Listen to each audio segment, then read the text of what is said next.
Bonjour et bienvenue sur le podcast des théâtreux, le podcast qui parle de ceux et celles qui font que le théâtre est le 6e art. Je suis Cédric Hérault, auteur, metteur en scène depuis plus de 16 ans, et je vous propose de découvrir les portraits des professionnels de la scène, qu'ils soient dans l'ombre ou la lumière. Durant toutes ces années, j'ai eu la chance de rencontrer des gens formidables dans le milieu du théâtre, qu'ils soient comédiens, auteurs, metteurs en scène, directeurs de théâtre, régisseurs, décorateurs, maquilleurs, costumiers ou même simplement à l'accueil de leur théâtre. Toutes ces personnes ont des histoires passionnantes à nous raconter. Découvrez régulièrement le portrait de l'un d'eux, ceux qu'on appelle les théâtreux.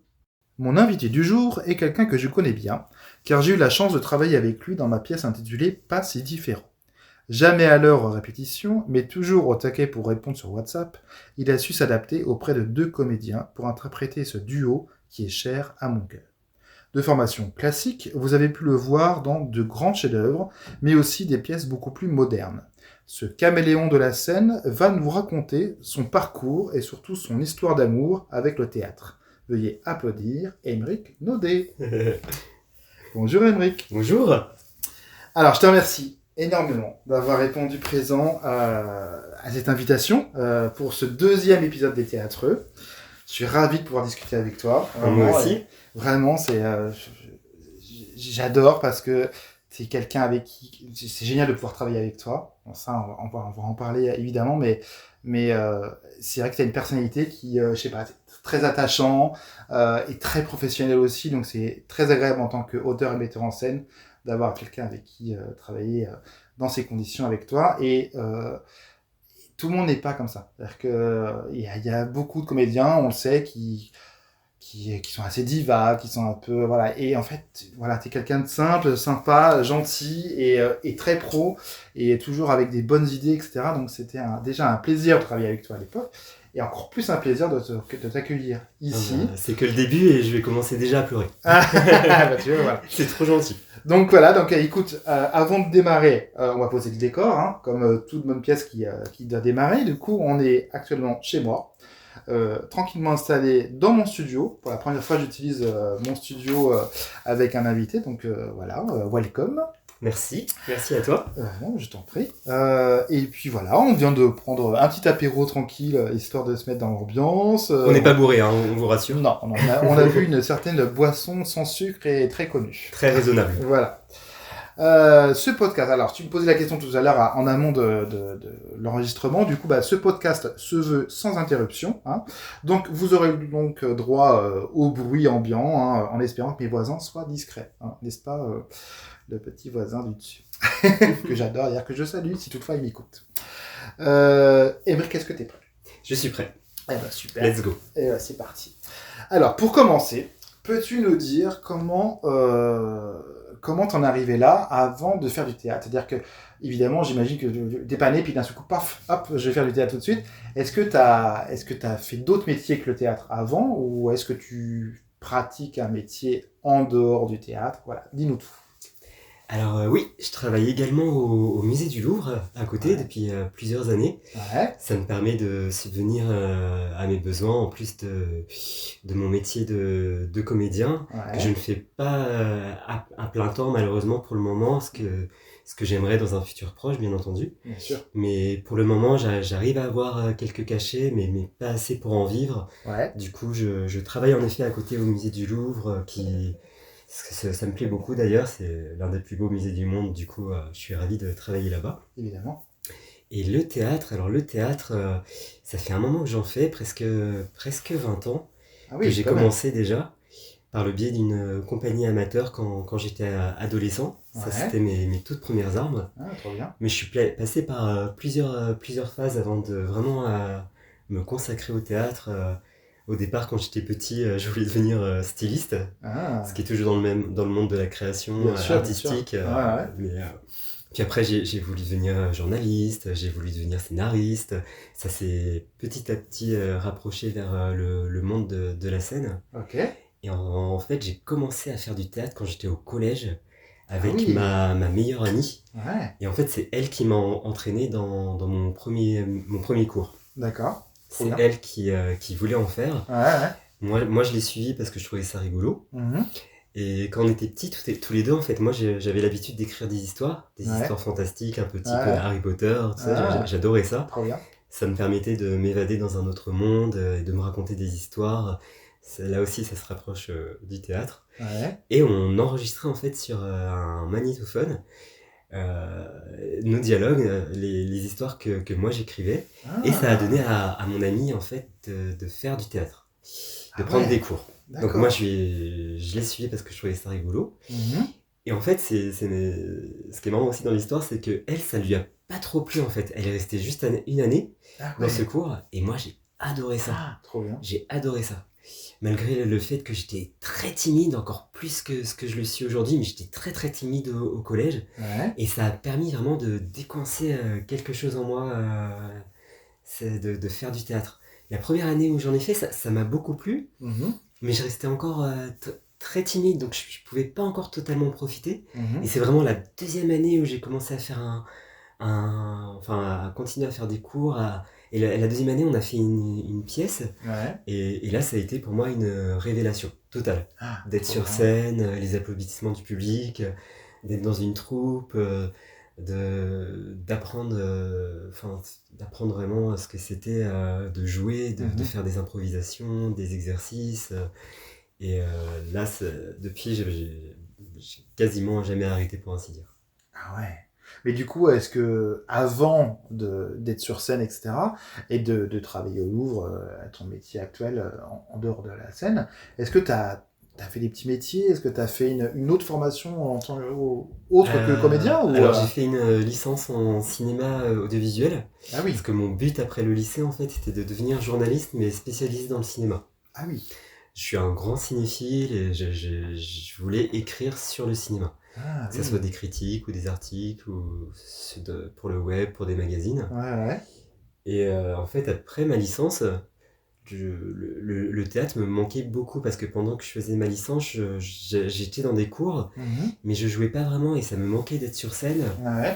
Et parce que lors des premiers cours que j'avais fait, chaque année, on faisait une pièce à la fin, pendant mon cours. Et dans l'autre cours où j'étais, c'était pas trop ça. Et du coup, ça me manquait énormément. Donc je me suis dit, je suis trop passionné par la scène, par le jeu. Et du coup, après ma licence, j'ai fait une école d'art dramatique. Un peu type cours Florent, mais moi j'ai fait l'école Jean Périmoni pendant 3 ans. Et je me suis dit, je veux vraiment me consacrer à ça. C'est quelque chose que j'ai dans la peau et j'ai besoin de m'exprimer à travers ça. Du coup, j'ai mis en stand-by ce pourquoi j'avais fait des études dans le cinéma. Et j'avais que l'idée en tête d'être sur scène. Ah ouais, c'est vraiment une passion depuis très très très très jeune, quoi. Depuis assez jeune, mais c'est devenu encore plus viscéral pour moi depuis que je faisais des pièces et que j'ai connu l'expérience de la scène, de jouer face à un public. Et ça m'a rendu un accro de... Et ça, c'était quand est-ce que... C'était pendant mon adolescence, de l'âge de 15 ans à 18 ans. J'étais dans une petite compagnie amateur, là où je vivais en Seine-et-Marne.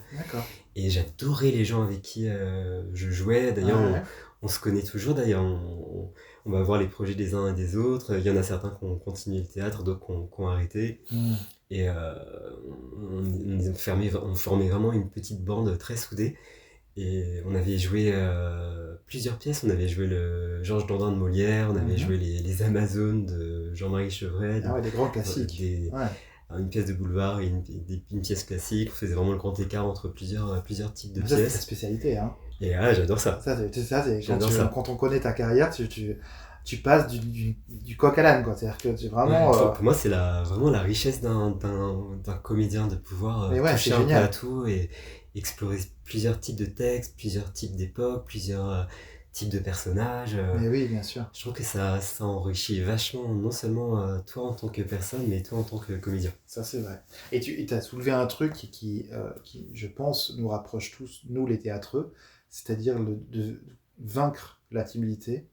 Le théâtre, c'est une thérapie incroyable, quoi. Complètement. C'est fou. Complètement. D'ailleurs, c'est marrant parce que j'ai vu une amie il n'y a pas si longtemps que ça, qui me rappelait d'ailleurs, la première fois qu'elle m'avait connu, c'est quand quand j'étais ado. Mhm. Et elle me dit, c'est fou vraiment comment t'as changé par rapport aux premières années où je t'ai connu. Ouais, c'est ça. C'est Et fou. ça me faisait plaisir qu'elle me dise ça d'ailleurs, qu'elle me trouvait plus ouvert, plus avenant, encore plus dans la déconnade, d'oser dire les choses, C'est vrai. encore plus. Et je suis convaincu que le théâtre, ça m'a énormément aidé Mais à bien ça, sûr, énormément. bien sûr. Même si ma nature, voilà, on se refait pas, hein, je suis toujours aussi timide, mais Ouais. beaucoup moins qu'avant. Ouais. Avant, c'était presque maladif, quoi.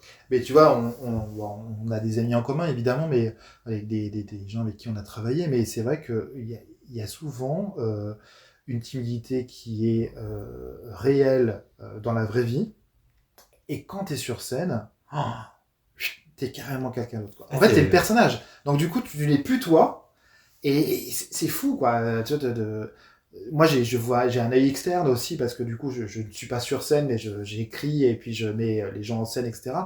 Et du coup, il y a un comportement qui est incroyable.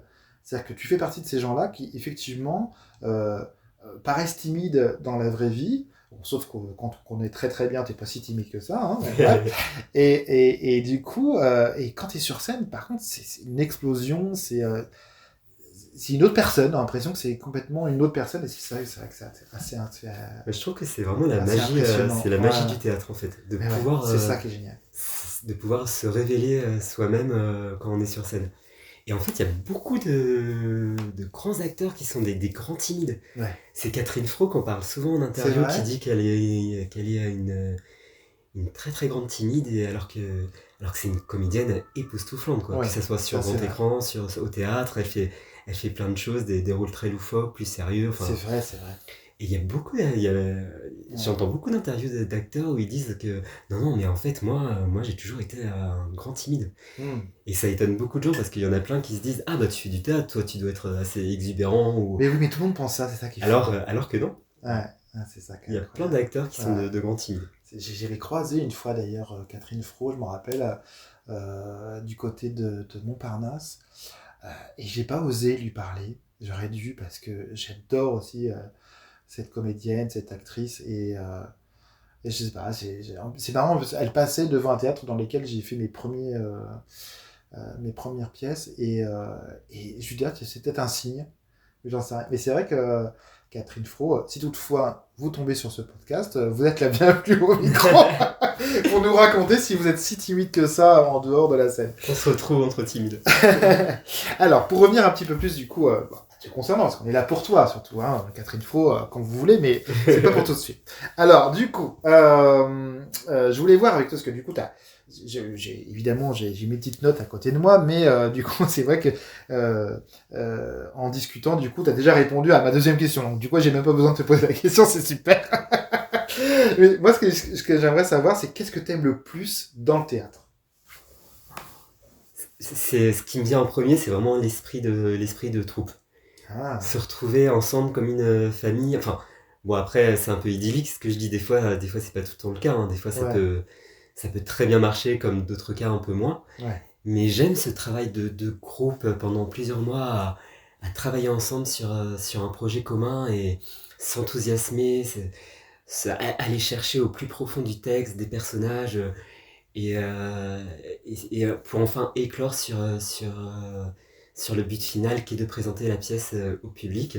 Ça, c'est un truc génial de travail de création. Parce quand on débute de rien, en fait, on a juste le texte, on débute sur vraiment rien du tout. Et petit à petit, on s'approprie quelque chose pour en faire un spectacle, une création, pour en faire quelque chose qui va nous appartenir d'abord, puis ensuite appartenir au public. Ouais, c'est vrai. Et ce qui est magique aussi au théâtre, c'est l'instantanéité du jeu face au public, les frissons qu'on a quand on joue face à des gens, la respiration, l'écoute qu'on a. C'est irremplaçable de jouer devant un public. Contrairement au cinéma, je veux dire. Contrairement au jeu face à la caméra. C'est là qu'on les mots spectacle vivant, c'est exactement ça, quoi. T'as la réaction directe du public, Si tu fais une comédie ou voilà, que tu dois dire un truc drôle et que la réaction n'est pas ce que tu veux, bah, tu dois quand même rebondir. Et ben c'est pas grave, c'est du direct, et ben faut y aller, etc. Machin. Et c'est vrai que c'est une totale ambiance. Hein. J'adore comme toi le cinéma, évidemment, bien sûr. Mais le théâtre, c'est tellement. C'est une autre ambiance. Quoi. C'est tellement différent. Puis tu peux pas dire couper. C'est un Bah non. comédien, un trou de mémoire ou bafouille ou quoi que ce soit. Eh Enfin, ouais. s'il y a une erreur, tu dois continuer. C'est comme dans la vie en fait. Si dans la vie, bah voilà, tu as une interaction avec quelqu'un, tu te trompes, enfin quoi que ce soit, faut continuer, faut avancer. Tellement. Et ça, c'est une belle leçon humaine aussi. Oh, oui. Savoir retomber sur ses pattes et continuer à avancer. Et puis improviser, parce qu'à un moment donné, quand tu es dans la. Tu t'es obligé en fait. Et Oui. bah, moi, je l'ai vu plusieurs fois sur scène, où effectivement, bon, notamment avec toi, mais avec d'autres comédiens, etc., où bah, je dis.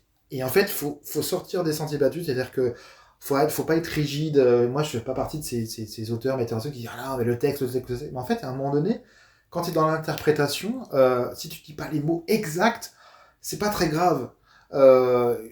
Tant que le comédien il a réussi à rebondir et dans la même direction que le truc, bah, et après il va reprendre son texte naturellement. Mais je trouve que c'est ça le spectacle vivant. Et en plus, moi, quand je vais voir une pièce, qui n'est pas une de mes œuvres, et ben, moi, comme tout bon spectateur, tout le monde adore quand les comédiens se trompent. Parce que parfois ça se voit. Mais parce qu'il y a des fous rires, des trucs. Et en fait, c'est tellement agréable parce que tu te dis d'abord, ils sont humains. Ils sont comme nous. Ils sont comme nous.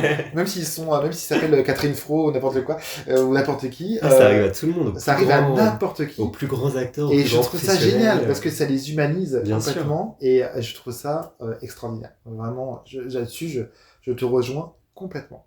Une autre petite question, évidemment, j'en ai plein d'autres, hein, mais là, il faut que je fasse mon petit tri de questions. Mais évidemment, il y a des gens qui t'inspirent, j'imagine. Quelles sont tes références théâtrales? Il y en a beaucoup. Je suis très touché, moi, souvent par les grands textes, pas que, mais par exemple, Shakespeare, c'est quelque chose que j'adore jouer. J'avais préparé une scène d'Othello lors de ma première année, lors de mon école d'art dramatique de théâtre Jean Pérémoni, pour mon édition de fin d'année, une scène d'Othello. Et c'était jubilatoire à jouer. Ah ouais. Parce que c'était tellement éloigné de moi, justement, comme je le disais tout à l'heure, je suis assez timide, etc. Et là, il faut faire appel à des sentiments qui sont tellement exacerbés, tellement forts, tellement intenses, et il y a une poésie derrière tout ça, et puis il y a plein de grands acteurs aussi qui m'inspirent beaucoup, par exemple, dans un autre domaine complètement différent, dans la comédie aussi que j'aime beaucoup au théâtre. Moi, dès que je vois une pièce de Jacqueline Maillan, par exemple, je suis totalement client par son génie de la comédie, quoi. Bien sûr. C'est incroyable ce qu'elle fait sur scène. Dès qu'on la voit sur scène, enfin les captations que j'en ai vues, parce que moi je l'ai jamais vue bien sûr de mon vivant, j'ai pas 100 ans, mais non, je plaisante. Mais dès qu'elle apparaissait sur scène, déjà les gens commençaient à rigoler parce que grâce à ses gestes, ses intonations, ce qu'elle y apportait de sa personnalité. Et moi je suis très client aussi de ce qu'ont créé par exemple la troupe du Splendide. Je parlais de cet esprit de troupe tout à l'heure, ce que j'adore, et eux ils représentent exactement ça, cet esprit de troupe qu'on réussit à créer des choses ensemble, à écrire, cette bande de copains qui ont fait rire des générations entières avec leurs pièces.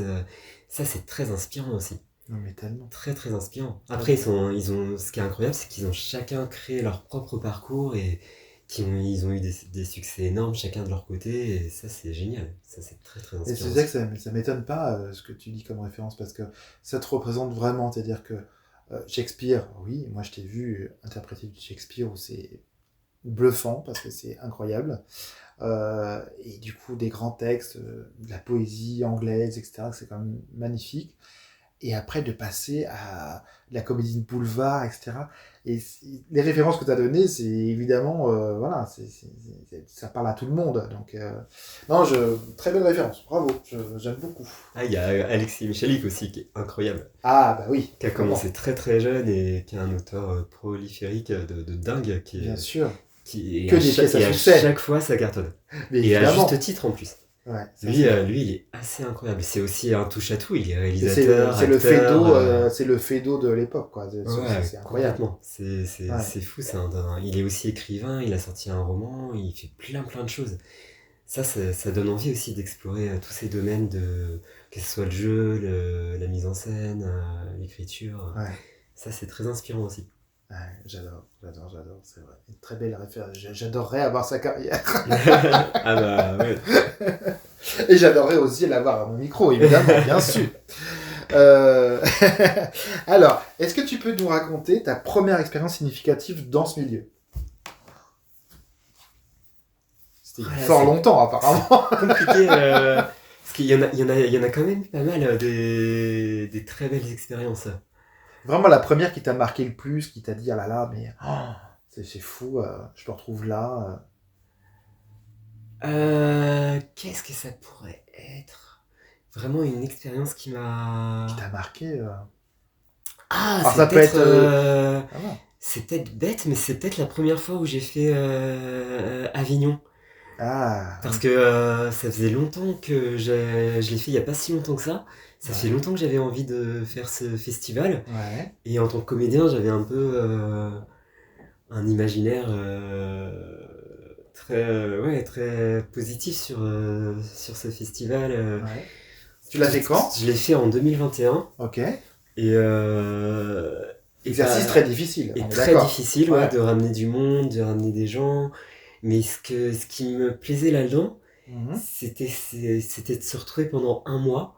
Enfin, on l'a fait pendant 3 semaines, 4 semaines. Ouais. Et que ça soit consacré, mais que au théâtre. Ah, c'est ça. Et de faire des rencontres avec des gens qui vivaient théâtre, qui étaient là pour promouvoir leurs pièces, qui étaient là pour faire vivre leur spectacle. Et pendant un mois, t'es plongé là-dedans, t'es vraiment coupé de tout le reste. Ah ouais. Et parce que voilà, faut flyer, faut donner des flyers aux gens pour faire ramener les gens dans la salle pour venir voir le spectacle. Faut parler aux gens de ce que tu fais, de leur donner envie. Et après, tu joues tous les jours quasiment. Et tu vis que pour ça. Après, c'était très fatigant aussi, mais très... c'est gratifiant. Très sympa comme expérience. J'adorerais le faire. J'ai une trouille d'enfer. Faire Avignon pour ça. Ouais, j'ai une trouille d'enfer, mais je pense que c'est un truc à vivre quand tu fais partie d'une troupe, parce que, comme tu dis, tu pars pendant un mois avec une troupe où tu vis théâtre, tu manges théâtre, tu dors théâtre. Et c'est que ça. Ouais, et puis t'es avec ta famille de théâtre, de la pièce que tu fais sur le moment. Oui, bien sûr. Et ouais, tu te sens. Bon, il faut une bonne troupe, hein.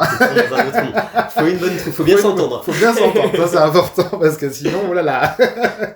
Puis il faut aussi mettre parfois son ego de côté, parce que si t'as des gens qui sont un peu.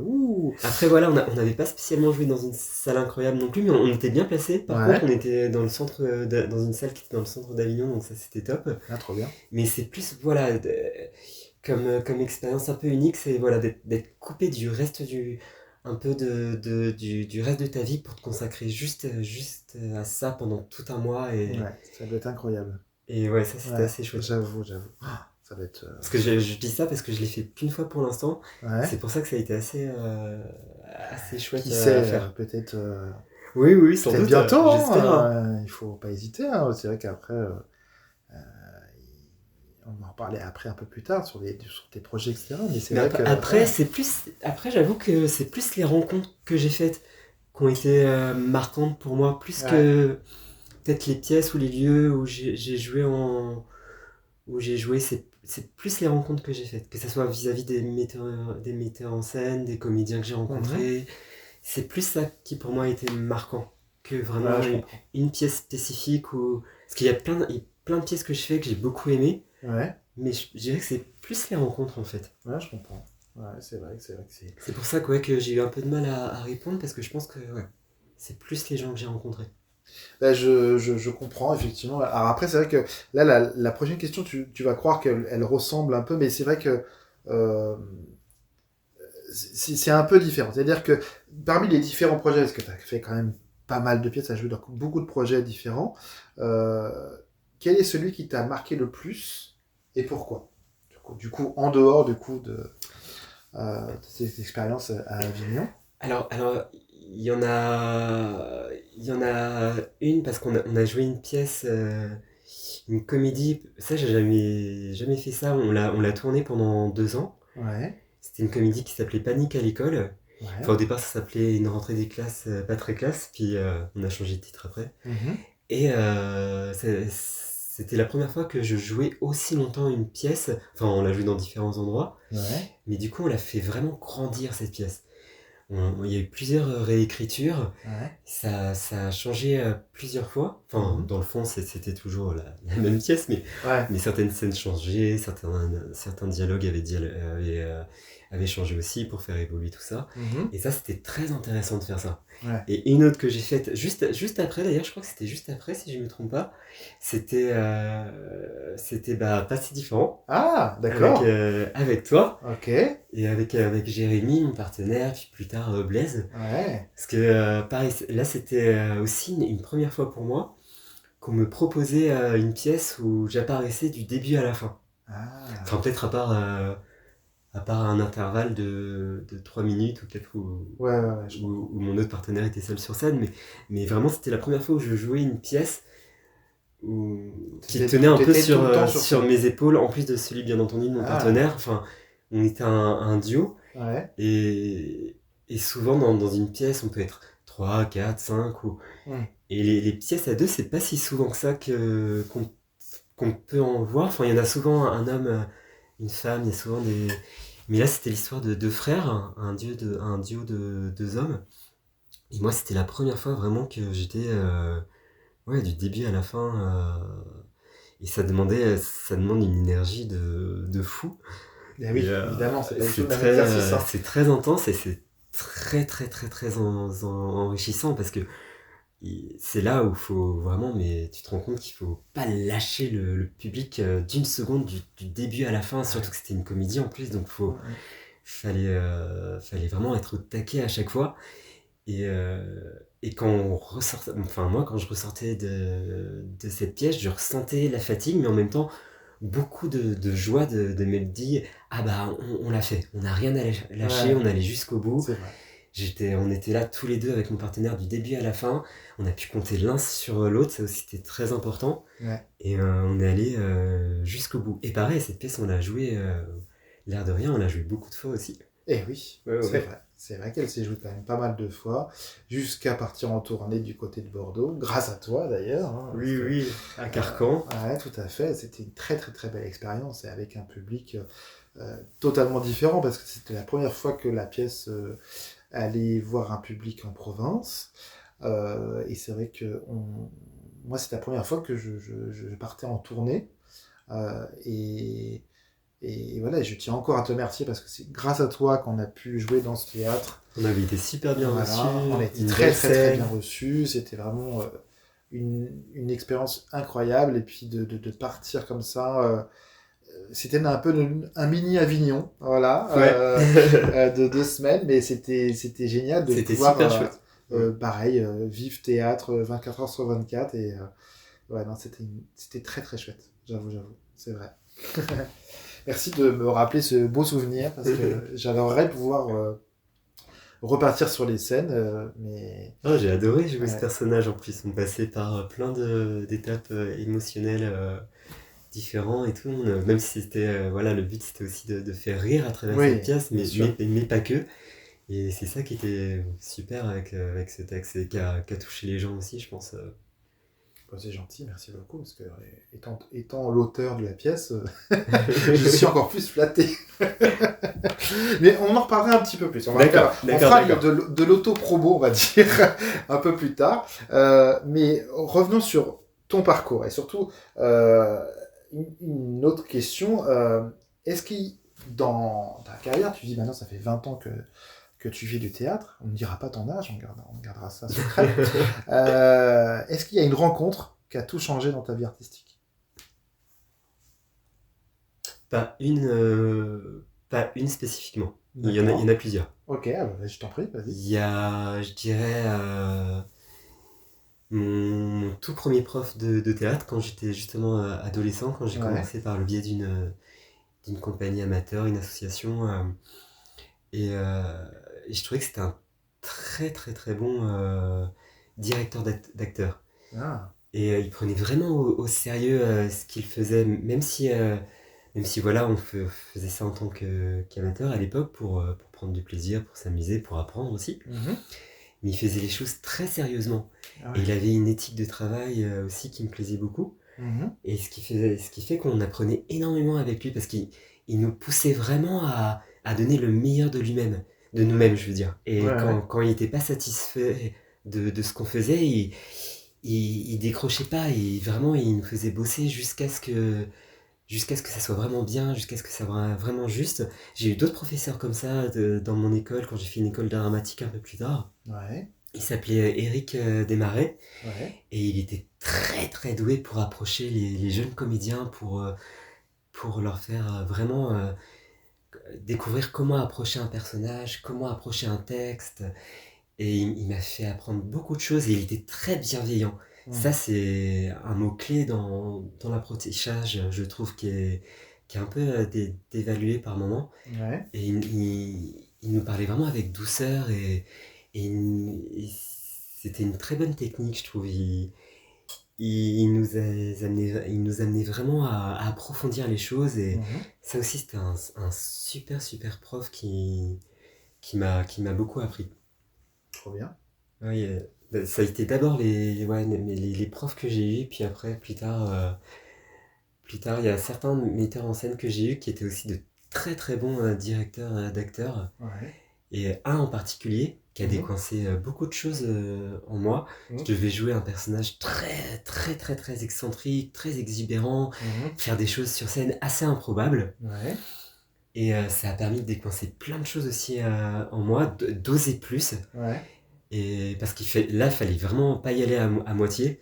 Et j'ai pris beaucoup de plaisir à faire ça, et ça m'a permis vraiment d'évoluer encore plus. Tu te rappelles le nom de la pièce? C'était Il ne faut jurer de rien et toc. C'était une adaptation d'une pièce de Musset. Il avait inclus un clown dans cette histoire. Qui jouait un peu, le clown, il jouait un peu avec les personnages, il leur faisait faire des choses qu'ils voulaient pas vraiment faire, enfin, tout en gardant le texte de Musset, mais il y avait ajouté sa propre patte.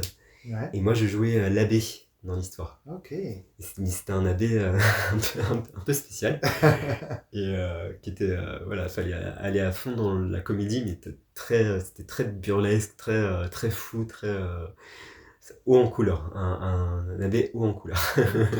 Trop bien. Est-ce que tu as une anecdote particulière à nous raconter, que ça soit sur ou en dehors de scène, parmi les nombreuses pièces que tu as pu interpréter? J'en ai pas mal. Je me souviens des petites erreurs parfois qu'on peut faire, qui restent en tête, qui sont drôles. Par exemple, je me souviens, je devais reprendre justement la pièce dont je viens de parler, la pièce de Musset. J'avais très peu de temps pour reprendre le rôle, parce qu'il y a un comédien en fait qui partait. Je reprenais son rôle, et j'avais à peine 3 semaines pour reprendre son rôle. Du coup, j'avais dû très vite apprendre la mise en scène, le texte, le personnage, etc. Et la première fois que je joue devant un public, la pièce, donc ça allait assez vite, je me suis trompé, je suis rentré sur scène à un moment donné où je devais pas apparaître. D'accord. Je pensais que c'était mon tour alors que pas du tout. Ça, c'était très drôle. Mais comme la pièce était assez loufoque, je pense que ça s'est pas trop vu. Je suis reparti en continuant à être un peu dans mon personnage, dans les coulisses, l'air de rien. Énorme. Et je crois qu'en fait, ça s'est pas trop vu au final, parce que la pièce partait un peu dans tous les sens. Enfin. Et Et ouais, ça c'était assez drôle. Et les petites. Ouais, ça c'était assez rigolo. Ah, c'est trop bien. Moi, j'adore ça. Moi, je trouve ça génial. Petits accidents techniques. Ah ouais, mais c'est tellement drôle. C'est tellement drôle à voir parce qu'après, c'est ce que tu retiens, en fait. Avec la troupe, etc. Parce que derrière, évidemment, on débrief, etc. Mais en fait, après, t'as des fous rires sur les trucs, etc. Et il y a même des fois des trucs, des erreurs qui finalement deviennent des trucs que t'as envie de revoir. Mais oui. Et c'est comme ça aussi, c'est l'improvisation qui a fait qu'au final, bah, c'était tellement drôle qu'on va le garder. Donc, Je me souviens aussi d'une fois où une autre pièce ouais. où le pauvre, il y avait un des comédiens qui était malade comme ça, pas permis, mais on pensait qu'on n'allait pas pouvoir jouer. Ouais. En fait, il a été malade, mais le jour même. Okay. Genre 2 heures avant de jouer, il a commencé à pas se sentir bien, il est venu quand même. Et juste avant qu'on joue, mais vraiment juste avant son entrée en scène, il est parti vomir aux toilettes. Heureusement, dans les loges, il y avait des toilettes. Oups. Il est parti vomir aux toilettes et tout. Et nous, on était dans des coulisses parfois quand il jouait et on le regardait et tout. On se disait, oh mon Dieu, le pauvre. On se demandait comment il allait faire pour tenir jusqu'à la fin. Parce qu'on sentait qu'il avait des hauts le cœur, on sentait qu'il était tout pâle. Oh là là là là. À un moment donné, vers la fin de la pièce, il devait tomber. Enfin, il y a un jeu de scène où il devait tomber en arrière et tout. Bien entendu, il l'a pas fait parce que je pense qu'il allait pas pouvoir se relever. Et il y a des histoires comme ça où le public, des fois, il se rend pas compte, je pense, de certaines choses qui peuvent se passer sur scène vis-à-vis des comédiens. Ah, c'est génial. Trop bien, trop bien. Et alors, du coup, parmi tout ça, dans ta passion du théâtre, depuis maintenant très jeune, hein, voilà, on le rappelle, qu'est-ce que tu préfères entre la création, les répétitions, les représentations et les tournées? Est-ce qu'il y a ce qui est le meilleur, bien entendu, c'est quand ça y est, quand la pièce est prête, qu'on a répété et qu'on peut enfin la jouer. C'est ça qui est génial, c'est quand tu lâches tout, et quand tu es enfin sur scène, parce qu'à ce moment-là, comme je l'avais dit tout à l'heure, ça t'appartient plus, quoi. Tout le travail que t'as fait en amont, ça appartient au public. Ça appartient au public et après c'est à lui de juger s'il aime pas. Ouais, bien sûr. Et c'est ces moments-là que je préfère, quand t'es enfin sur scène pour présenter le travail que t'as fait pendant des mois. Et quand tu peux lâcher les amarres. C'est l'aboutissement, quoi. C'est l'aboutissement, complètement. Ouais, tellement, je suis tellement d'accord, c'est vrai. Parce que tellement de travail, les gens se rendent pas compte, hein, mais c'est vrai que des fois, tu peux mettre 2 ans à créer une pièce. Parce que entre l'écriture, après, il y a le casting, il faut faire des répétitions, il faut trouver le théâtre, et ça, c'est pas facile à trouver. Puis après, tu fais les représentations devant un public. Mais la libération par exemple, dans une comédie, moi, en tant qu'auteur, au début, quand j'ai commencé, il y a plus de 16 ans, j'attendais qu'une seule chose, c'était les premiers rires.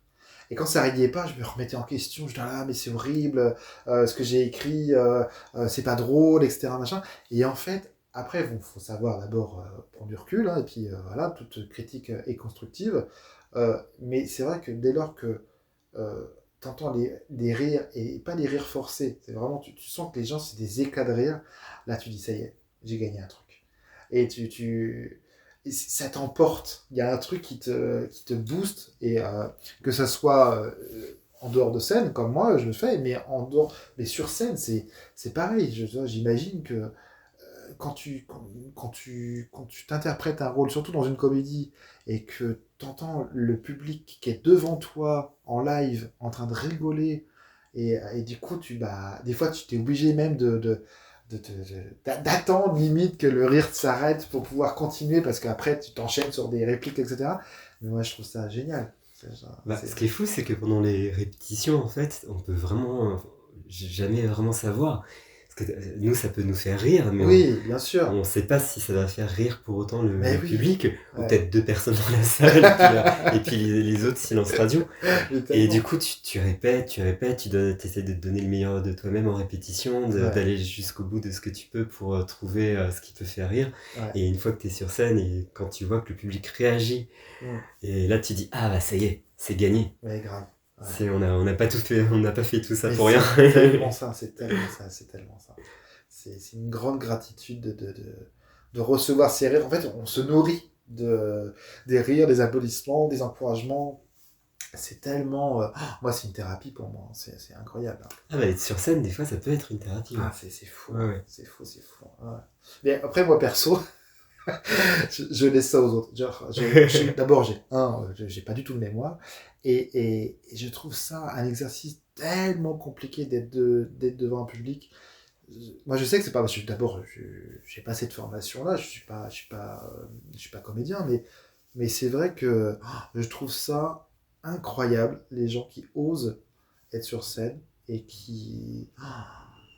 C'est une sorte d'exhibition de son âme, où tu représentes un personnage, ou même parfois pour des one man ou du stand-up comme Daniel. Voilà. Voilà, et c'est fou quoi, de partager ces moments avec un public ou en direct. C'est tellement incroyable. Tu ressens un truc, une énergie vraiment folle. Bah, quand t'es comédien, vraiment, pendant 1h30 à peu près, on va dire, tu t'oublies toi-même en fait. C'est ça. Tu t'oublies toi-même, t'es embarqué dans une histoire qui... Et tu fais ça, tu fais partager ça aussi au public. Moi, il y a des choses voilà, que j'ose sur scène que j'oserais absolument pas dans la vie. Et ça permet d'exprimer tout ce que tu as à l'intérieur de soi à travers un personnage, à travers les mots de quelqu'un d'autre. Et ouais, moi j'adore ne plus être en contact avec une certaine réalité pendant 1h30 et partir mais complètement ailleurs et être quelqu'un d'autre. Être quelqu'un d'autre pendant l'espace d'1h30, c'est fabuleux. Ah, j'avoue, c'est vrai. Parmi des personnes que tu connais ou que tu ne connais pas, en tout cas, voilà, ou avec qui tu aimerais bien travailler, est-ce qu'il y a, je sais pas, un auteur, un metteur en scène, un comédien, une comédienne Il y a, mince, ça se trouve, je vais même dire son nom. Il y a celui qui avait écrit, qui a fait Adieu Monsieur Hoffman et le petit coiffeur, je crois qu'il s'appelle Jean-Philippe Daguerre, si je me trompe pas. D'accord. J'adore ses pièces, j'adore ce qu'il fait, j'adore son univers. À chaque fois que je suis allé voir ses pièces, j'étais limite en larmes à chaque fois. Tellement c'est touchant. Et puis, c'est un auteur que j'adore. Et si un jour, rien que de pouvoir le rencontrer, discuter avec lui sur les pièces qu'il a fait ou jouer dans une de ses pièces, mais ça serait incroyable. J'aimerais beaucoup. Bah, on ne sait jamais, peut-être qu'il tombera sur ce podcast et qu'il entendra ton appel. C'est ton jamais. On ne sait jamais. N'hésitez pas à nous écrire en privé, cher monsieur. Il y en a beaucoup des acteurs avec qui j'aimerais travailler. Beaucoup. Ouais, mais là, en particulier, cet auteur-là, t'aimerais beaucoup. Ah ouais, lui j'adore. Ouais, j'avoue. Lui j'adore. Ouais, trop bien. Est-ce qu'il y a un théâtre dans lequel tu rêves de jouer un jour ? J'aime beaucoup le théâtre des Bouffes du Nord. Je le trouve incroyable ce lieu. Je trouve c'est un théâtre très ancien qui a gardé tout son mystère. Il est vraiment très beau ce théâtre. Et je trouve qu'il y a une ambiance, une atmosphère. Et j'aime ces lieux-là qui racontent quelque chose. Je trouve que les vieux théâtres, ils sont assez magiques. Ils ont une âme. Ils ont une âme, complètement. C'est vrai. Ils sont habités de tous ces grands acteurs et comédiens qui sont passés sur les planches. On sent ça. Ouais, j'avoue. Ouais, le théâtre des Bouffes du Nord, j'aime beaucoup ce théâtre. C'est un très beau théâtre. Génial, mais peut-être un jour, on sait jamais. Peut-être. Est-ce qu'il y a un rôle que tu aimerais bien interpréter si on t'en donnait les moyens ? Un rôle que j'aimerais bien interpréter. Moi, j'aime bien les choses qui me sortent un peu de ma zone de confort. Je trouve ça toujours très intéressant d'aller jouer ce qui est un peu contre ta propre nature pour des choses qui te mettent un peu en danger. J'ai pas un exemple précis là en tête. C'est pas grave. Je pense que ça viendra plus tard, tu sais, juste après dans la rue. Mais Mais oui, si c'est pour jouer quelque chose qui te ressemble, c'est jamais très intéressant, mais Ouais. ouais, les choses qui te mettent un peu en danger. Mais tu préférais plutôt une création ou est-ce que il y a un rôle classique, peut-être, dans des grandes pièces je dis n'importe quoi, mais genre Cyrano de Bergerac, ou j'en sais rien, tu vois. Mais est-ce que t'aimerais interpréter un personnage comme ça Ah oui, les personnages flamboyants comme ça, comme Cyrano de Bergerac par exemple, totalement. Ouais. Mais ouais, ça demande une technicité et Ah bah un oui, savoir-faire ouais, bien sûr. mais c'est un tel bonheur de dire ces mots-là pour un comédien. Que ça soit du Molière, du Shakespeare, du Edmond de Rostand, dans Cyrano. Mhm. Oui, oui, il y a quelque chose de très beau pour un acteur de jouer tous ces mots, de jouer ces textes qui sont magnifiques. J'avoue, c'est vrai. Mais moi j'adore ça, j'adore les grands écarts en tant que comédien. Aller dans des comédies loufoques, dans des pièces de boulevard ou dans des textes plus classiques avec des grands auteurs. J'adore faire ces grands écarts-là. Bah, c'est vraiment ta spécialité, hein. C'est-à-dire que je t'ai vu plusieurs fois sur scène dans différents rôles et c'est vrai que t'es un caméléon, quoi. C'est ce que je disais quand je t'ai introduit dans l'épisode, c'est que j'ai l'impression que tu sais tout faire. C'est fou, et j'ai l'impression que tous les comédiens ne peuvent pas dire ça. On peut pas dire de tous les comédiens ça, parce qu'il y en a certains où on leur donne tout le temps des rôles de méchants, ou des rôles de gentils, ou des rôles de salauds, ce genre de trucs, etc. Mais j'ai l'impression que toi, tu as cette force de pouvoir interpréter, que ce soit des grandes pièces, évidemment Shakespeare, un de tes idoles, mais du coup, et aussi des pièces pas connues. Par exemple, tu vois, tu as accepté de jouer dans Passé différent, alors que moi, tu vois, je suis pas un auteur connu. Mais du coup, c'est vrai que mais je pense qu'il y a il y a surtout une alchimie avec un personnage. Et dès qu'on accroche en lisant la pièce, c'est ça aussi, je pense que qu'importe le rôle, tant que tu te vois dedans, que tu prends du plaisir à l'interpréter, je pense que c'est surtout ça. Bah, ouais. Quand j'ai envie quand je lis un texte qui me plaît beaucoup, je me dis, ah, j'ai envie de raconter cette histoire. C'est une histoire que moi j'aimerais voir en tant que spectateur. Mais bien sûr. Et en tant que spectateur d'ailleurs, que ce soit au cinéma ou au théâtre, j'aime aller voir plein de choses complètement différentes. Ouais. Je trouve ça génial de passer dans, d'un thème à un autre, d'aller voir voilà, une pièce un peu plus profonde, un peu plus dramatique, et une pièce un peu plus drôle. Bon, après, voilà, hein, il y a plein de choses qui se fait qui sont super et d'autres d'autres un peu moins bien, bien entendu. Mais, euh, mais ouais, ouais, j'aime explorer. Mais c'est vrai que tu vas très très souvent au théâtre, voir, je ne sais pas combien de pièces tu as pu voir dans ta vie, parce que quand on voit tes stories sur Instagram, j'ai l'impression que tu es au théâtre toutes les semaines en train Mais pour un comédien, ça, c'est super enrichissant Mais aussi c'est génial. d'aller voir les autres jouer, d'aller voir Ouais. comment ils font, d'aller. Et les théâtres aussi. Et les théâtres Les théâtres sont aussi. tellement différents. C'est vrai on a de la chance d'habiter en région parisienne. Donc, du coup, il y a des centaines de Ah, ça, théâtres totalement on a différents. énormément de chance. Ouais, ça, c'est vrai. Ça, c'est vrai. Voilà, tout à fait. Est-ce que tu aurais un conseil à donner à quelqu'un qui souhaiterait faire le même métier pardon, que toi? Faut d'abord être, je pense, faut pas y aller à moitié. Ouais. Faut vraiment être passionné par le jeu, par le théâtre, ou pour même le cinéma, le jeu face à la caméra, ou faut être curieux aussi. Je pense qu'il faut aiguiser sa curiosité vers plein de choses. Pas seulement sur un seul domaine. Faut aussi la persévérance, bien entendu, parce que c'est un milieu Bien sûr. très, très, très, très compliqué, C'est vrai. où il y a beaucoup de concurrence, on est beaucoup à vouloir faire ce métier, il y a très peu de place, et il faut être très persévérant. Faut jamais lâcher, faut essayer de se faire un réseau, d'y aller au culot parfois, parce que moi j'ai du mal un peu à faire, mais Mhm. ne pas hésiter à contacter les gens, aller voir des pièces, se nourrir de plein de choses, aller au cinéma, aller voir des expositions, prendre des cours. Il y a plein de conservatoires, par exemple, à Paris, d'arrondissement qui sont super.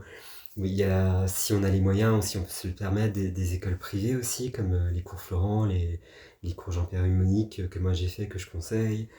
Et, euh, et ne pas hésiter aussi à, à créer ses propres projets. Parce que ce milieu est tellement difficile que ne pas hésiter à s'exercer à l'écriture, s'exercer à la mise en scène, Ouais. se créer un groupe de copains pour créer ses propres projets, apprendre comment créer une compagnie, comment aller aborder les théâtres pour jouer sa pièce, et apprendre petit à petit, et bien entendu faire des erreurs. Au début, tout le monde fait des erreurs, moi je continue à en faire, ou des fois, malheureusement, on fait confiance aux mauvaises personnes, ou on se trompe en se disant ah bah avec telle personne ça va marcher, ou ça va m'apporter ceci. Malheureusement, non. Il y a beaucoup de déceptions, mais il faut toujours relever la tête, et on aura toujours plus de non dans ce métier que de oui, ça c'est sûr. Ouais, ça c'est vrai. Et il faut essayer aussi, ah oui, une chose très importante, essayer de pas prendre les choses trop personnellement. Lors des castings, lors des auditions, Je confirme. ne pas essayer de prendre les choses pour soi, et essayer même d'apprendre de ce qui n'a pas été, ou de se dire que tout simplement tu correspondais pas à la vision du metteur en scène. Ça arrive, hein. Et ne pas essayer d'être trop déçu. C'est plus facile à dire qu'à faire, parce que des déceptions, il y en a, mais il y a aussi plein de petits bonheurs qui rattrapent tout ça. Ah, c'est bien dit. Bravo. Est-ce que tu pourrais me dire 3 choses que les gens ignorent sur toi? Vis-à-vis du théâtre ou vis-à-vis de moi Ce que tu veux. personnellement? On n'est pas là pour parler de ta vie privée, mais peut-être, je sais pas, voilà, bien sûr, vis-à-vis du théâtre, mais t'es pas obligé, ce que tu veux. Voilà. On dit 3, mais si Ah, bah, une, une deux. chose inédite, Ouais. c'est que justement, je m'étais jamais mis à l'écriture auparavant. Ouais. Et là, je viens enfin de trouver un sujet qui me plaît beaucoup. D'accord. Et j'aimerais écrire là-dessus. C'est tiré d'une histoire vraie. Ouais. Et j'aimerais enfin pouvoir écrire ma propre pièce. Et pourquoi pas d'ailleurs la mettre en scène. Et enfin oui, et allez hop, je suis aussi en train d'écrire d'ailleurs. Pour moi, le rôle serait pour moi. Mhm. Et ça, c'est un truc nouveau que j'ai jamais fait. Ah, Et excellent. qui me tente beaucoup. Mais parce que j'ai trouvé le sujet qui me plaît, qui me passionne, et dont j'ai envie d'écrire autour. Ah, trop bien. Alors, tu disais que tu bosses à côté, évidemment, donc on peut te retrouver au Louvre, hein, dans les Tout à couloirs fait, tout à fait. dans le couloir du Louvre, voilà. J'y suis pas très souvent, mais oui, Une j'y sorte suis de à mi-temps. Belphégor. J'ai des amis comédiens, enfin un ami comédien qui travaille d'ailleurs aussi au musée du Louvre. Ah, Il y a pas mal de personnes qui font des métiers artistiques Ouais, tu vois, qui comme travaillent quoi. là-bas. Et je pense on peut dire aussi aux gens qui nous écoutent que c'est pas une tare de travailler à côté Non, du de tout. sa passion du théâtre. Moi, C'est pas parce que je suis voilà, pas encore intermittent du spectacle, voilà. tout le monde Mais, l'est pas, hein. Non, non, non. Je suis pas non plus. Hein.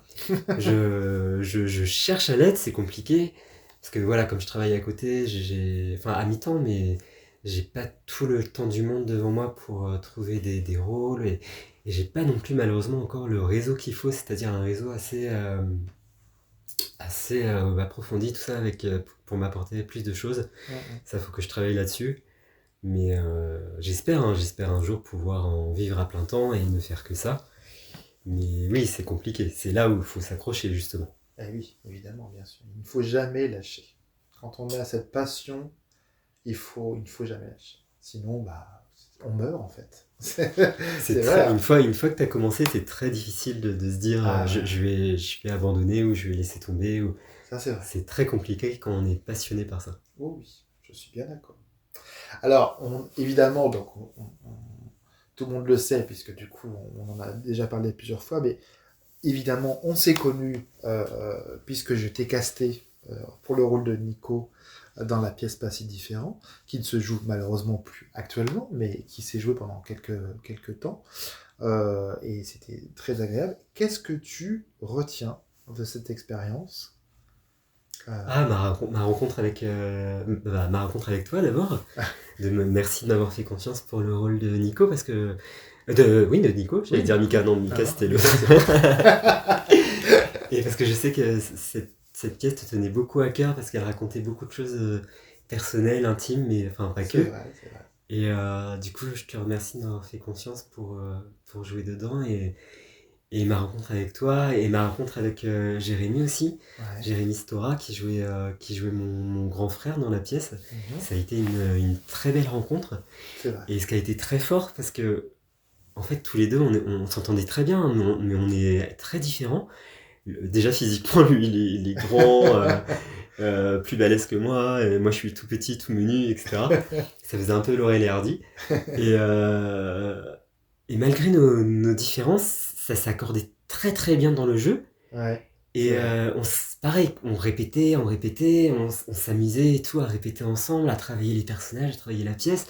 Et une fois ça y est, on devait présenter la pièce sur scène, on savait pas si ça allait marcher ou pas forcément notre audio. Et je crois qu'une des premières choses que les gens ont dit, c'est que ça marchait très bien. Ça avait matché. Jérémy et moi. Ouais, et que le duo fonctionnait très bien. Et à chaque fois, au fil des représentations, c'est ce qui revenait. Ouais. C'était que le duo fonctionnait bien. Je confirme. Et ça, je me suis dit, jackpot. J'avoue. Et je me dis, ça c'est une très belle rencontre artistique avec Jérémy, d'avoir pu créer un duo tous les deux, et d'avoir pu sur scène faire en sorte que ça marche, parce que comme on jouait deux frères en plus, on devait vraiment sentir cette complicité entre les deux, cette intimité, et si on a réussi à faire ça, c'était déjà 7 gagnés dans la pièce au moins. Complètement. C'est vrai que moi j'ai des souvenirs incroyables, des fous rires qu'on a pu avoir en répétition. Je revois Jérém en train d'essayer un accessoire assez phallique et qui n'était pas du tout prévu pour cette pièce, et du coup on l'a introduit dans la pièce, et au final ça a fait rire le public, incroyable. Mais on a eu des fous rires de dingue, on s'est beaucoup amusé. On s'est beaucoup amusé, et moi j'ai adoré ça. J'aimerais tellement refaire jouer cette pièce. Alors après il y a d'autres, parce que il y a des projets dans lesquels j'ai envie de vous embarquer dans les mois et les années à venir. Alors, on en reparlera ultérieurement, c'est pas mon interview, donc voilà, mais c'est vrai que j'ai adoré cette ambiance, cette petite famille. On était qu'entre nous, et on s'est éclaté, et on a eu la chance de jouer dans différents théâtres parisiens. On a pu faire une très belle captation, on a fait une belle tournée, c'était très très très chouette. Il y a toujours une ambiance, pardon, étouffe-toi, je t'en prie. C'est les joies du direct. Excusez-moi. Non, je t'en prie. Tu veux un truc à boire? Attends, hop. Alors, désolé, c'est du direct, donc, comme on l'avait dit, il y a les bruits ambiants, donc voilà, c'est normal. Et une certaine boisson gazeuse qui fait son effet, a priori. Alors, on est presque à la fin de l'interview, mais j'ai encore quelques petites questions. Est-ce que tu as une actualité? Le théâtre, bien sûr. Dans quoi est-ce qu'on peut te retrouver en ce moment? Alors, il n'y a pas très longtemps, j'ai fait une très belle rencontre avec une compagnie qui s'appelle Paris sur scène, et avec une metteuse en scène qui s'appelle Catherine Maillot, qui est aussi une excellente comédienne avec qui je m'entends très très bien. Elle m'a déjà fait jouer dans une pièce qui s'appelait Bora Bora, qui était une pièce de boulevard où on s'est beaucoup amusé, le public avait très bien réagi. Au Guichet Montparnasse. Au Guichet Montparnasse, dans le 14e, et elle m'a repris pour un autre rôle, une pièce que j'ai jouée il n'y a pas longtemps, là, en septembre-octobre, dans le même théâtre d'ailleurs, au Guichet Montparnasse, qui était une pièce complètement différente, un peu plus intellectuelle, un peu plus dramatique, même s'il y avait des éléments humoristiques dedans, qui s'appelait Belvédère. Et on s'est constitué une petite troupe que j'aime beaucoup. Il y a aussi d'autres comédiens qui reviennent souvent dans cette compagnie. Et voilà, j'ai peut-être un autre projet avec cette compagnie-là. On va peut-être reprendre une pièce qu'on a jouée il y a 2 ans, celle dont je parlais, qui s'appelle Bora Bora. Rien n'est sûr encore, mais Mais peut-être qu'en 2025, on va la reprendre. On en parle depuis un moment parce qu'on s'était vraiment beaucoup amusé avec cette pièce. On s'était super bien entendu entre nous. Et voilà, Catherine Mailleux, ça fait aussi partie des rencontres que j'ai faites qui ont été marquantes pour moi parce que c'est vraiment quelqu'un que je respecte beaucoup, que j'aime beaucoup. On est devenus amis d'ailleurs. Et voilà, il y a ça sur le feu. Et pour 2025, moi, mon objectif, c'était aussi de me mettre enfin à essayer de créer mes propres projets. Cette pièce que je suis en train d'écrire, j'en suis qu'au début, je suis en train de d'écrire en ce moment. Donc il faut attendre que ça prenne forme. Et j'aimerais bien la jouer. Ça sera peut-être un peu plus tard pour 2025, peut-être le dernier trimestre de 2025 ou à voir. Ouais. Et j'ai une amie comédienne avec qui d'ailleurs j'avais commencé à faire du théâtre quand j'étais tout genou dans ma compagnie amateur. Ouais. Et qui continue, elle aussi, elle a continué à faire du théâtre. Je l'adore, c'est une très bonne amie à moi. Ouais. On a eu l'occasion de rejouer ensemble dans une pièce qui s'appelait Panique à l'école, dont j'ai parlé un peu pendant ce podcast. Ouais. Et on adore jouer ensemble. Du coup là j'ai trouvé une pièce pour nous deux. Et j'aimerais beaucoup qu'on puisse la jouer ensemble. Donc voilà, des choses sur le feu, rien de concret, pas de date à annoncer, mais plusieurs projets en tête qui j'espère vont se mettre en place assez vite. Justement, du coup, tu as anticipé ma dernière question, mais effectivement, tes projets artistiques, alors il y en a beaucoup. Moi, j'ai hâte aussi de voir tes propres compositions, de voir un peu ce que tu donnes, ce que tu vas donner en tant qu'auteur et metteur en scène et interprète de ta propre pièce.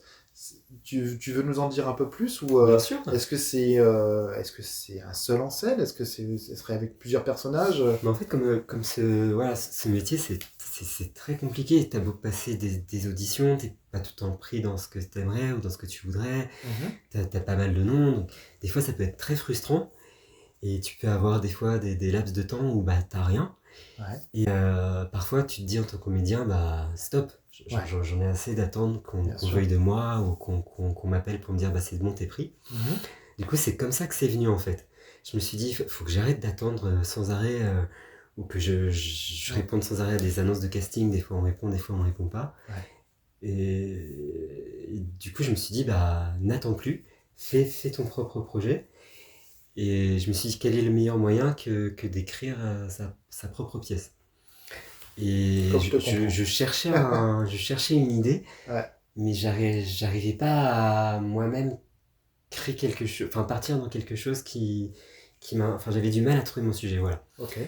Et en fait, il y a pas longtemps, j'ai revu un film que j'aime beaucoup, qui est tiré d'une histoire vraie, un film d'André Téchiné qui s'appelle Nos années folles, qui est sorti il y a pas si longtemps que ça. Et je me suis dit, mais voilà exactement le type d'histoire que moi, en tant qu'acteur, j'aimerais jouer, mais que j'aimerais aussi écrire. Ouais. Parce que je me suis renseigné. En fait, il y a déjà eu une pièce écrite sur le sujet, mais qui s'est pas non plus jouée très longtemps. Et il n'y en a pas eu tant que ça en fait, de pièces théâtrales sur ce sujet-là. Et en fait, ça parle de l'histoire de Paul Grasse. Grappe, pardon. Si je me trompe dans le prénom, ça va pas aller. Paul Grappe. Qui était un soldat pendant la Première Guerre mondiale, qui était en couple avec une couturière. Et en fait, il a été blessé pendant cette guerre. Il y a un de ses doigts qui a été sectionné. Et on l'a accusé de s'être mutilé. De s'être mutilé lui-même. Et en fait, il y a eu tout un procès. Il s'est avéré qu'il était innocent. En plus, ça, c'était vrai.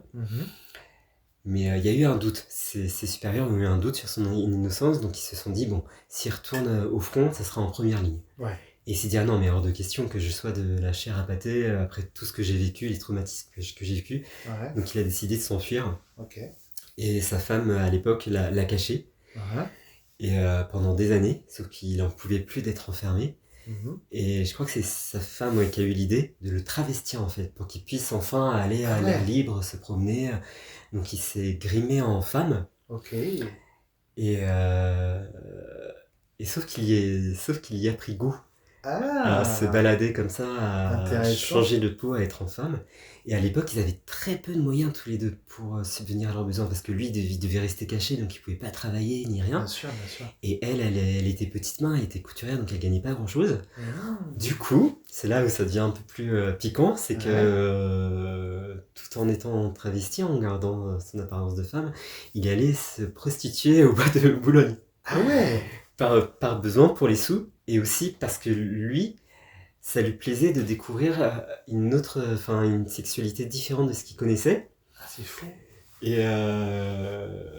des années plus tard, il y a eu une armistice ou un truc de paix, pour tous les soldats qui avaient déserté. Ouais. Et il a pu enfin, au grand jour, redevenir un homme.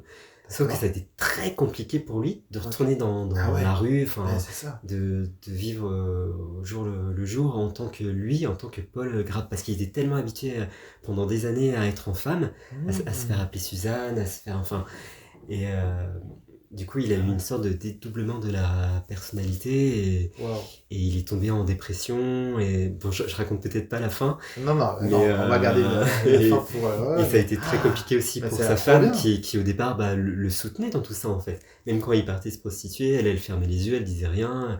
Ils étaient très très très amoureux de l'un de l'autre. Ouais. Et moi c'est ce qui me plaît dans cette histoire, c'est déjà le travestissement, parce qu'au théâtre c'est super intéressant. Déjà quand tu es sur scène, tu te travestis un peu, tu changes ta personnalité. Oui. Et Ébric porte très très bien la robe. il en a été témoin dans une pièce pas si différente. Et voilà, c'est le type de rôle que j'adorerais jouer au théâtre, justement, Paul Grab. Donc c'est le rôle que j'écris pour moi. Trop bien. Et j'écris la pièce à deux en fait, pour lui et pour sa femme, parce que je trouve aussi l'histoire d'amour très complexe, très intéressante et très belle. Et j'ai envie d'écrire aussi là-dessus, sur leur histoire d'amour, et sur lui, sur ce qu'il a vécu, ce qui a fait il a voulu oublier Paul Grab pour vivre uniquement en tant que Suzanne, en tant que son double féminin. Je trouve que c'est une histoire assez incroyable. Le titre, ça serait Suzanne ? J'hésite encore pour le titre. Ouais. Je voulais appeler ça Paul ou Suzanne, ou j'hésite encore pour le titre. Ok. Ouais. Après, les titres, généralement, crois-moi, c'est toujours le truc que tu cherches, que tu trouves à la fin, à toute fin, tu trouves le titre. Ou des fois, c'est même pas toi qui le trouve, des fois, le titre. Là, j'ai trouvé la trame qui m'intéresserait pour ce que j'ai envie d'écrire. Et tu m'as donné vachement envie, là. Et j'en suis qu'au début, mais ouais, l'histoire me passionne, et je trouve qu'en fait, l'histoire, elle est dingue, parce que c'est une histoire vraie. Ouais. Et en fait, je crois qu'elle est, quand j'en parle aux gens, elle est pas si connue que ça, à part le film qui était sorti il y a pas très longtemps. Ça me dit vaguement quelque chose, mais... en fait, son histoire a été connue plus tard, parce que de son vivant, il y a même eu une pièce de théâtre de son vivant sur son histoire, où il jouait son propre rôle. Et après, il y a eu plein d'articles de journaux, il a fini par devenir un peu une célébrité à son époque, puis après il est tombé un peu dans l'oubli, et il y a même eu un roman aussi, son histoire est assez incroyable. Trop bien. Alors après, il y a un projet que moi je connais, puisque c'est moi qui est en train de le travailler avec notre troupe, parce que du coup on a créé une troupe, et du coup c'est vrai que ce serait un truc complètement inédit, et c'est quelque chose qui me tient à cœur, parce que c'est une pièce que j'adore, qui date de 1991, qui s'appelle Le Gros Navion, qui a été écrite et interprétée par Michel Bernier, Mimi Mati et Isabelle de Botton. Et c'est une version inédite entièrement masculine, puisque c'est une pièce écrite et interprétée par des femmes. Et là, ça serait du coup réécrit par moi. Donc du coup, je reprends le texte d'origine et interprété uniquement par des hommes. Et tout en gardant les codes des années 90. Donc c'est ça qui est assez rigolo. Et j'ai hâte, vraiment, j'ai vraiment hâte. Ouais. Et tu reprendrais le rôle de Mimi Mati en plus. Bah oui, j'ai la taille. Non mais moi j'ai vraiment envie parce que c'est vraiment une pièce une pièce très très drôle. Ah oui, j'aime beaucoup cette pièce. Et voilà, on ne sait jamais. Alors, je fais un appel, si toutefois quelqu'un veut nous aider à monter cette pièce. On a besoin de vous, les producteurs, là. Voilà, c'est pas du tout évident de trouver des gens qui puissent nous aider pour pouvoir lancer cette pièce, parce que c'est une pièce où il faut malheureusement beaucoup de moyens. Hein, quand vous regardez la pièce originale, qui est également sur YouTube actuellement, qui a été mise d'ailleurs sur YouTube pendant le confinement. Euh, et c'est une pièce qui m'a personnellement marqué. Et de fait d'avoir travaillé avec 3 comédiens géniaux pour la pièce Pas si différent, bah, du coup, comme on s'est tellement bien entendu, je lui dis, bah, en fait, j'ai déjà mon trio, donc j'ai envie de retravailler avec eux, mais avec cette pièce-là, et en s'amusant, parce que les textes sont extrêmement drôles. Et je sais déjà, vous connaissant personnellement et connaissant votre jeu, que ça sera magnifiquement interprété, ça sera très drôle. Oh. Et j'ai vraiment hâte. Alors voilà, je fais un appel officiel voilà, à ceux qui nous écoutent. Donnez-nous des sous. Voilà, des sous, et surtout peut-être les bons contacts. C'est comme tu disais tout à l'heure, des fois. Les bons contacts de production. Voilà, les bons contacts parfois, on ne sait jamais. Donc si quelqu'un nous entend parmi les gens qui sont derrière leur téléphone, voilà, n'hésitez surtout pas à nous contacter en message privé. Voilà, c'est la fin de notre épisode, notre second épisode avec Aymeric Naudet. Merci beaucoup, vraiment, Aymeric, d'être venu. C'était très agréable de se rappeler des bons souvenirs de tournée et autres, et surtout d'apprendre tout ton parcours et tout ton amour que tu peux donner pour ce métier qui est le théâtre. Merci infiniment d'être venu. Merci beaucoup à toi, merci. À très bientôt. Merci à vous d'avoir écouté cet épisode des Théâtreux. Si vous avez aimé cet épisode, n'hésitez pas à le partager sur vos réseaux sociaux et en parler autour de vous. Vous êtes ma meilleure pub. Je vous dis à bientôt pour découvrir le portrait d'une nouvelle personnalité. Et n'oubliez pas, si vous souhaitez participer à ce podcast, écrivez-moi sur Instagram à les.théâtreux.podcast. Et comme le disait Jules Renard, nous voulons de la vie au théâtre et du théâtre dans la vie. À très vite.